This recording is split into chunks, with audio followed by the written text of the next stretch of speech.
I think we were discussing this point. Process of immunoediting has three phases: elimination phase, equilibrium, and evasion. So that is what we already discussed. Now we will look into the other important question: how do cancer cells escape from the immune system? So that is an important question.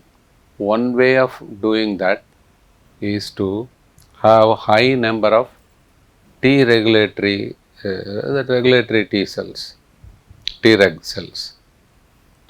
If they are removed, the tumor growth is reduced and anti-tumor immunity increases. So that tells us that Tregs can do that kind of a function. Loss of antigens recognized by tumor specific CTLs correlates with the increased growth and metastatic potential. So that is also another evidence. The other mechanism by which cancer cells escape is to express less number of MHC antigen presenting cells. So that is one mechanism. So that what happens is the cytotoxic T lymphocytes do not recognize the cancer cells because you need MHC. You need MHC1 APCs, antigen presenting cells, for that function. The other way is loss of the expression of co-stimulators and MHC2. So in both ways, so MHC's loss is one mechanism, co-stimular loss is another mechanism. So that these are some of the mechanisms. How the cancer cells can evade from NK cells. Natural killer cells are going to kill the cancer cells. They do it in two ways. Somebody was asking a question also on NK cells. I think Ramakrishna is not here. Okay. One is bound antibodies to the cell surface. I think I mentioned that previously also. The antibodies, the Fc receptor recognition to the Fc portion. You know what is Fc, right? The Fc portion is present where? In the antibody. Fc means fraction crystallizable, right? So crystallizable portion. So, but receptors are there in the where? Here in this case, NK cells. Yeah. Not only NK cells. So this is one mechanism. See, the NK cells may have the Fc receptor and they recognize the Fc portion in the antibody. So this way you have some specificity. Bound antibodies to the cell surface as described previously. MHC class 1 molecules not only in NK cells but in many other macrophages, many things. Yeah. Absence of MHC class 1 molecule is one mechanism. What happens, the actual mechanism is this very interesting mechanism. MHC class 1 molecules activate what is called killer inhibitory receptor and deactivate NK cells. So there is a see, NK cells can kill cancer cells, but they also have something that opposes their action, that is called killer inhibitory receptor. Now this MHC class 1 molecules can activate that and thereby they can deactivate the NK cells. You have to understand this mechanism, it is a very important mechanism and also one of the latest mechanisms discovered. Therefore, cancer cells suppress antigen display by reducing some but not all MHC class 1 molecules. So, this is one of the important mechanisms by which they can escape from NK cells. So, cancer cells deactivate another mechanism. There are several mechanisms. You see, one of the mechanisms by which you can kill cancer cells is by apoptosis. So, you inactivate or deactivate death receptor signaling by mutations at various levels in the FAST receptor or apoptotic pathways. This we know. In the apoptotic pathways are having some defects in cancer cells. So, cancer cells are defective in apoptotic signaling pathways. So, that can be in any step. Here we are talking about FAST receptor pathways as well as the apoptotic pathways. So, they then acquire the ability to produce soluble FAST ligand. This FAST ligand does not cause apoptosis in the cancer cells because of the deactivation. The FAST ligand will be there, but the receptor pathway is defective, so the ligand cannot act. So, it cannot induce cell death. FAST receptor and men causing the basically FAST ligand can bind to FAST receptors in many immune cells and causing their cell death. So, what see immune cells are the protecting cells. You destroy the immune cells by apoptosis. That is another mechanism, right? By producing FAST ligand, don't confuse with the previous one that I said. If there are mutations, the FAST ligand cannot act. But if everything is all right, the FAST ligand can destroy the immune cells which give us protection. So, in that way also you can protect, I mean like the cancer cells protect themselves, so that they escape from the immune system. Another form of counter attack is by secretion of, I do not know whether you know these two, TGF beta and interleukin 10, they are anti-apoptotic. So, both are immunosuppressors that induce T lymphocytes to enter into apoptotic. So, the TGF beta is apoptotic, I have told you, right, I am sorry. So, both are immunosuppressors that induce T lymphocytes to enter into apoptosis. I am sorry for the confusion. What I was trying to say is they are immunosuppressors. TGF beta also can induce apoptosis of dendritic cells and macrophages. So, what will happen if you kill the lymphocytes, dendritic cells and macrophages, you will not be able to get protection from the immune cells. So, that is the thing. Basically, this whole slide tells you how the immune system can be inactivated in cancer cells, so that the cancer cells can progress well and can escape from our immune protection. So, that is the idea. Granzyme mediated apoptosis, I already explained that to you. So, here the cells can have resistance to that mechanism by way of upregulating inhibitors of apoptosis protein, activating mutations of other anti-apoptotic proteins, activating mutations of anti-apoptotic proteins. That is, mutations need not always inactivate. There can be activating mutations also. So, do not get confused by the wordings. Deactivating mutations of pro-apoptotic proteins. So, you want to inactivate pro-apoptotic proteins and you want to activate anti-apoptotic proteins if you want to resist. So, that is the idea. Regulatory T lymphocytes express what are known as CCR4 receptor on the surface. Cancer cells secrete chemokine CCL22 so that they can recruit the Treg cells to the tumor site and thus inhibit helper and cytotoxic T cells. So, this is another mechanism. I just told you how the regulatory T lymphocytes play a role, and thereby you can inhibit the immune system. So, this is another mechanism. So, some of the mechanisms that I described are shown in this slide. You can see that downregulation of MHC or downregulation or simply loss of MHC1 molecules, alteration in antigen expression or processing, antigen presenting cells, they can be altered. Down regulation or loss of co-stimulatory molecules. I just told you all this. Alterations in signal transduction molecules. Induction of T cell apoptosis can be blocked. Induction of T cell apoptosis, yes.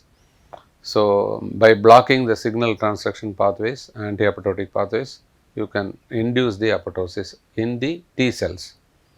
Immunosuppression mediated by TGF beta IL-10. So, it perfectly sums up whatever I have just told you. Yeah, sometimes there can be antigen loss variant of the tumor cell, so lack of T cell recognition. If there are no antigens, the T cell cannot recognize. Lack of T cell mutations in MHC genes, production of immunosuppressants. Basically, it is the same that we have discussed already. This is what the so-called see, in the case of NK cells, this is one mechanism. See, the Fc receptors are there in the NK cell. The Fc portion is there in the antibody, right? So, if there is an infected cell, that will attract a particular antibody because of some antigen. Now, once the antibodies are present, they can be recognized by Fc receptors. So, this is the way by which NK cells can act. I hope you understand. This is not only for infected cells, for cancer cells also. Because cancer cells also have tumor specific antigens and tumor associated antigens. To your question, differentiation antigen, I looked at it. It is not like the name is a little bit misleading. You are thinking that they induce differentiation. That's why you asked that question. It's not like that. They are present in the differentiated cells. That's all. So, in certain types of cancer cells. So, they are like markers. So, they can be recognized by, for example, in this case, that antibody, and that can be recognized by NK cell. We said cancer progression, melanoma, yes. What was the thing that okay, we will look into it and then we'll address that question, because vaguely if you say I cannot recollect what was told, we will look into it. Now, so this produces activated NK cells, and the NK cells produce certain granules, and they will release some of the cytokines. Actually, the cytokines, you remember I told you, TNF alpha and several other cytokines, they are the reactive oxygen species. These are the actual killers of the cells. So, they can be released from these granules, and then they can kill the infected cell. So, here it is basically the same. The T helper cells and the activating signals, these are shown. If you look at it, you will understand that. Again, I have given some cartoon, like a figure like this, so that you will be able to understand where from you are getting all these things. You see here, this kind of sums up. I hope if you have idea about immunology, then you should be able to understand this once you look at it. Humoral immunity, B cells, you get proliferation, plasma cells.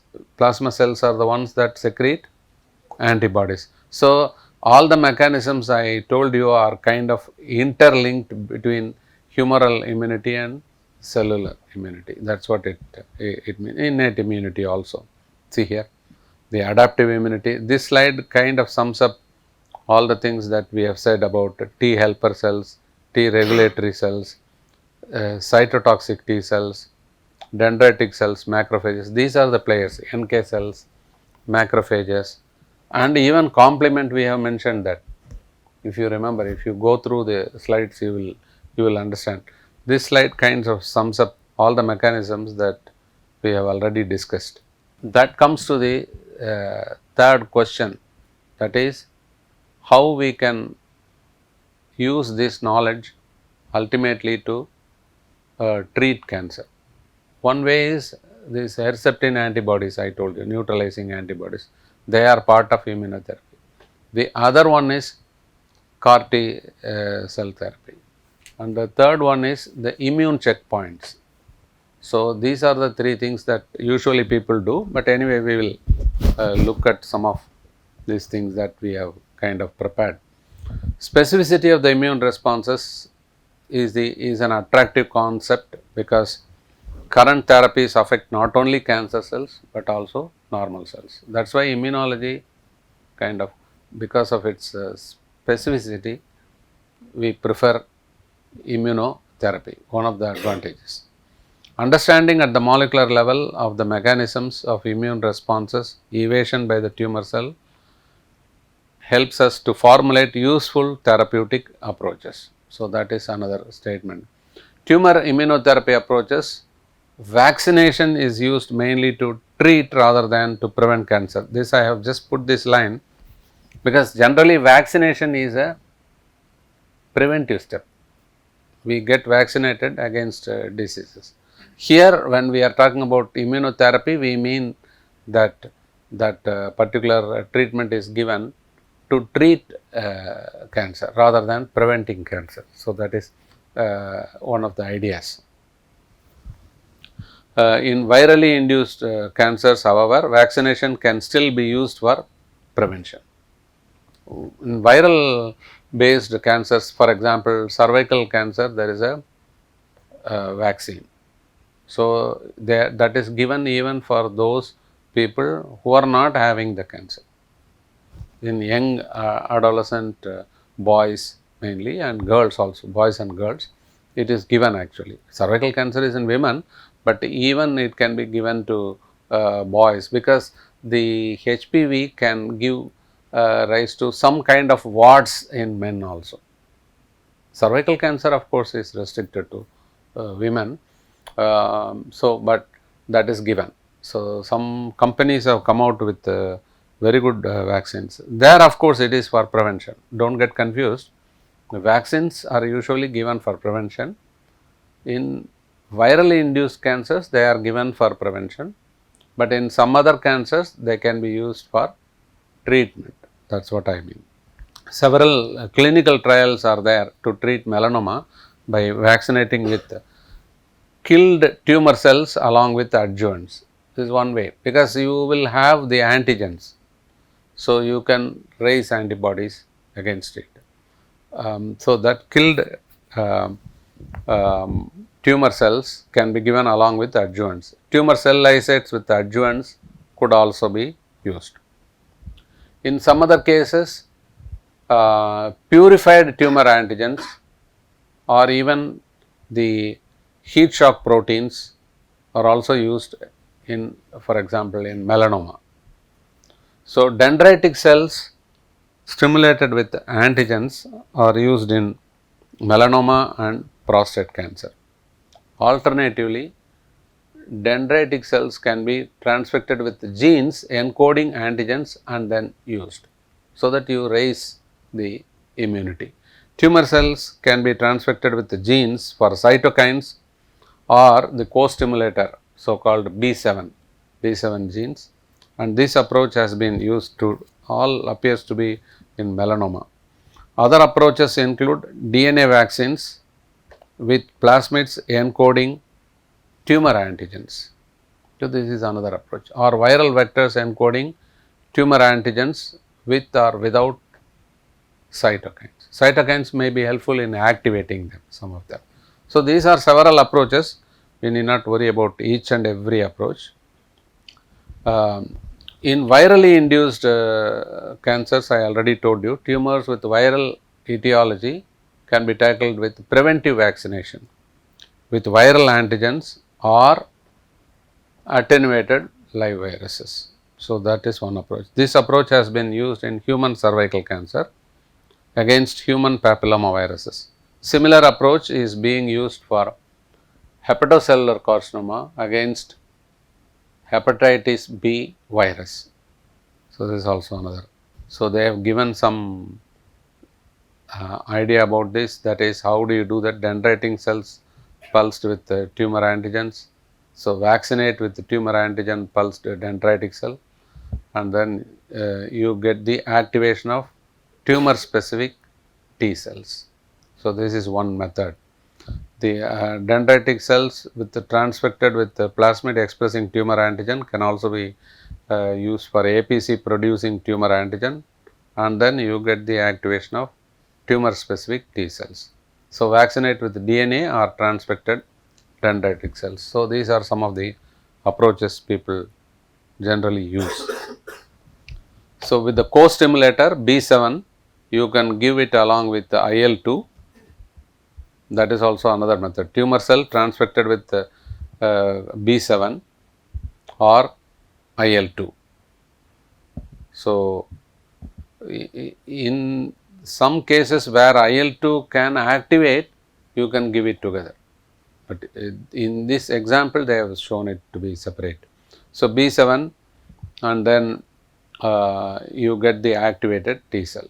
So, B7 expressing tumor cell stimulates tumor specific T cell. IL-2 enhances proliferation and differentiation of tumor specific T cells. IL-2 is given to stimulate growth of those T cells, so that you will get more and more T cells that will give protection.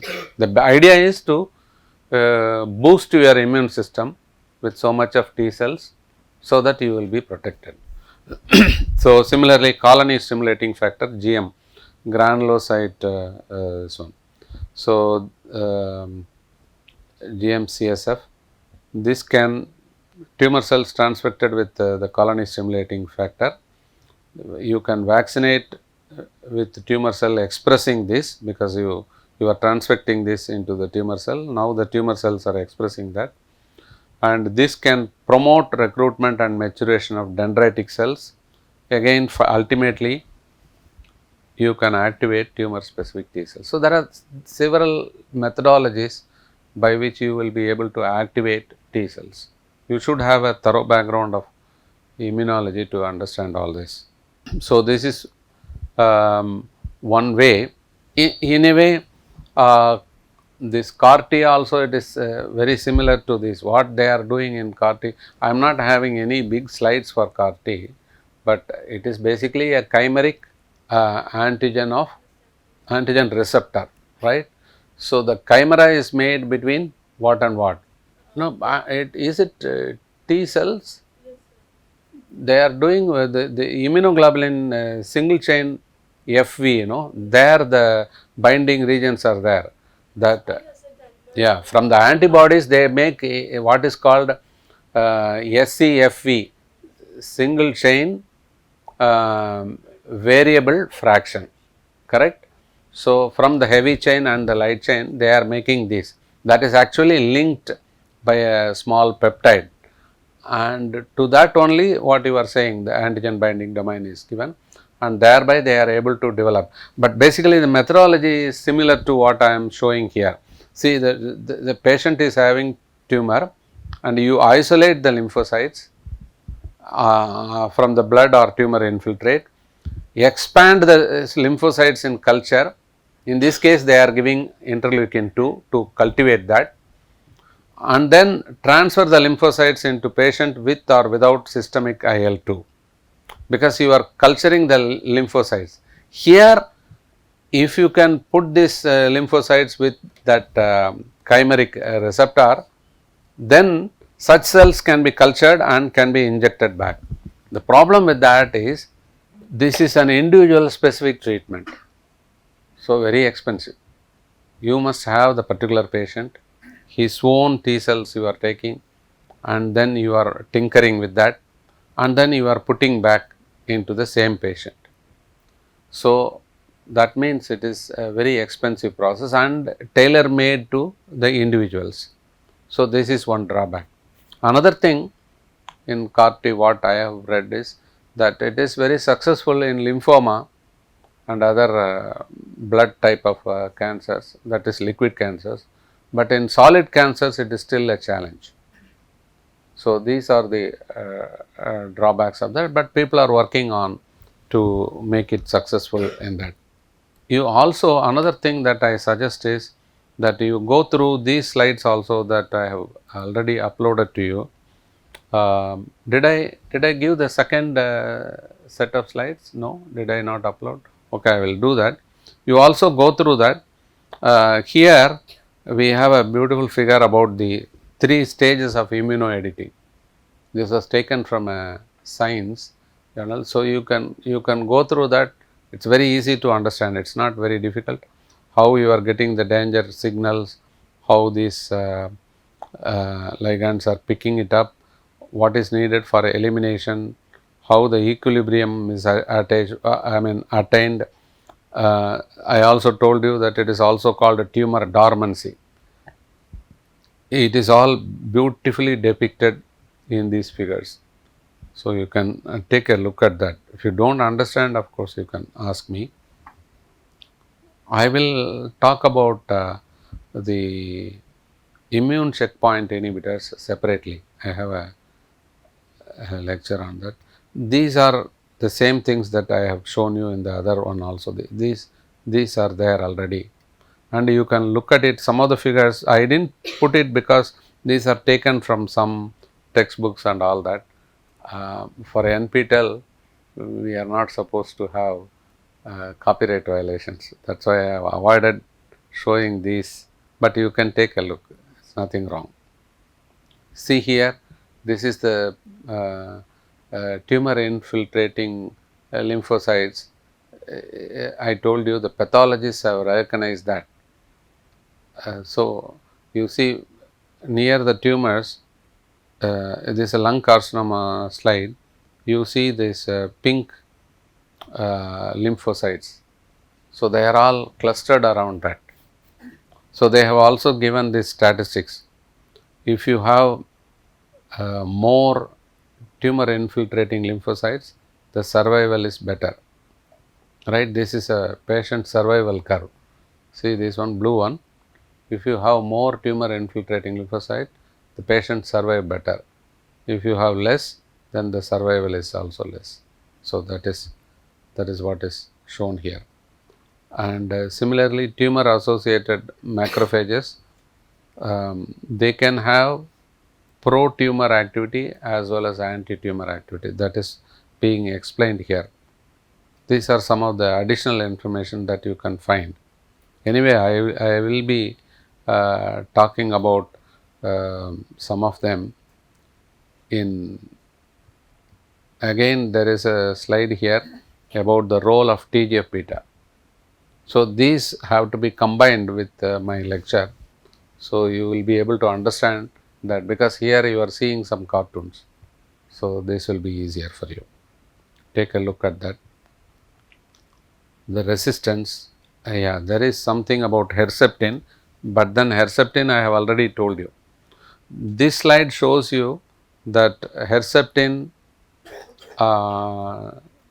they have used what is called, I don't know whether they, yeah, chimeric humanized antibody.